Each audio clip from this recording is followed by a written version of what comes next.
Hello, I'm Rob Phillips, and I joined Highbury. I can't believe I'm saying this, but I joined Highbury back in 1970 when I was a very, very, very young person.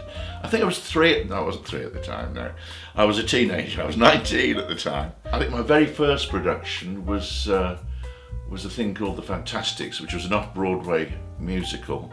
But shortly after The Fantastics, I was in a play called The Promise with two people, and I can't remember anything about it at all, really, other than they were very good, the people I was acting with. And then I went on and did a few more other things in You Want Me to Bore You or Not? Taming the Shrew, Shakespeare. That was my first venture into Shakespeare. Barefoot in the Park, yeah, that went. It's a great play. It's a very funny play. Neil Simon, of course, but I wasn't Robert Redford. You mentioned Glass Menagerie. Little story about Glass Menagerie. This is one of the very first plays that Denise, wife Denise, did with me then. We weren't married then. The little girl, who was played by Denise, was sitting there with her glass menagerie, and I played the part of the gentleman caller. At the time, I thought I was the bee's knees. I thought it was the best thing since sliced bread, the best actor ever. The reviews came out, and Denise and my other partner in crime came out with some great reviews, loads of praise. I was in the crit, was cited as Rob Phillips was adequate in the part of the gentleman caller. So that completely burst my bubble. I have actually got a quote from a review which might make you feel a bit better. Oh, please. Yes.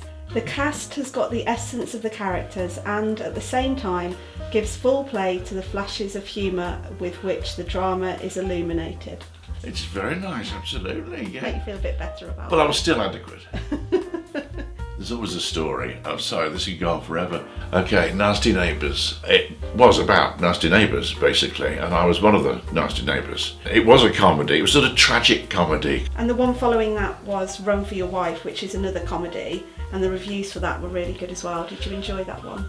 Loved it. Absolutely loved it. I've always loved comedy, being an idiot, basically. And that was a Ray Cooney farce, and we've done one or two of his since then. Whenever we put something on like that, particularly a farce or a comedy, it used to fill the place, so with bums on seats was not a problem. I'm not exaggerating now. People were so desperate to come and see the play, they were queuing down Sheffield Road. They actually queued, believe it or not, to actually get in to see it. So I've looked at lots of the reviews and several of them comment on the fact that you're excellent at drama and excellent at comedy, and we've already talked a little bit about the comedies that you've done. I just wondered, what do you enjoy most? Do you prefer dramas or do you prefer comedies from a performance perspective? I love to hear the response of an audience, making them laugh basically and performing like an idiot. I like that. However, with drama, and I'm sure lots of people who do drama better than I do will agree, there's nothing like silence in the theatre and hearing a pin drop sort of thing, because you've got them.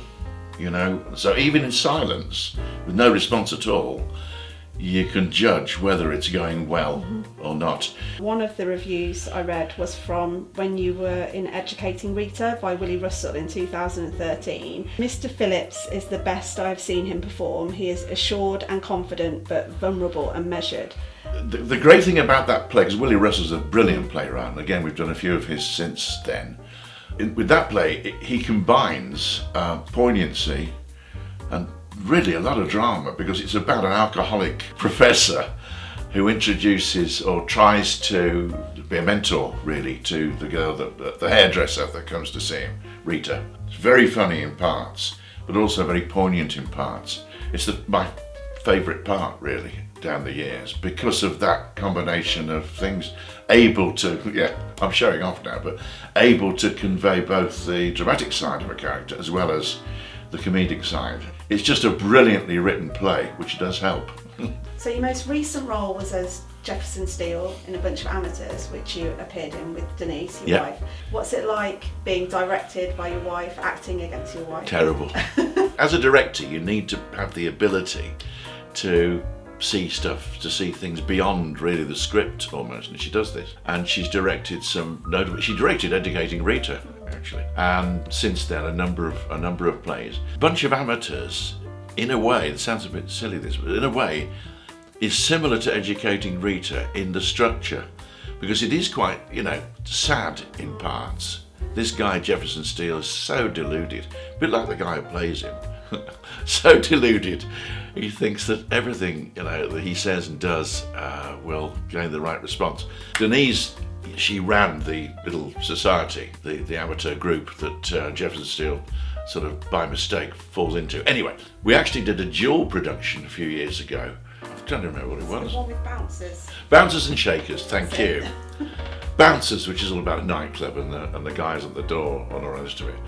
And Shakers is about waitresses in a bar area. She directed Bouncers, I directed Shakers. It went down a storm, it really did. So we directed separately, but we also linked the two plays. Many of the plays that Denise has done recently, I've sort of helped or hindered with. Everyone is welcome to join Highbury and will be given all the support they need, whether they want to act, whether they want to join the technical team, lights and sound. We've got a great bunch of people in every department, really, because we do need a lot of people. All I would say to people who are considering coming to Highbury, come along on a Wednesday morning or a Monday evening when a lot of work is done backstage, building sets and so on. You'll find that it is a great place to be. Coming to the 1st of September is the centenary celebration. There's lots of guest speakers and lots of theatre tours for those new to Highbury. So hopefully it's going to be a fun day. There's a lot going on, and that hopefully will showcase, what we're all about, as well as it being a celebration of 100 years. Thank you so much for chatting to me today, Rob. It's a pleasure. Love talking about myself. Thank you.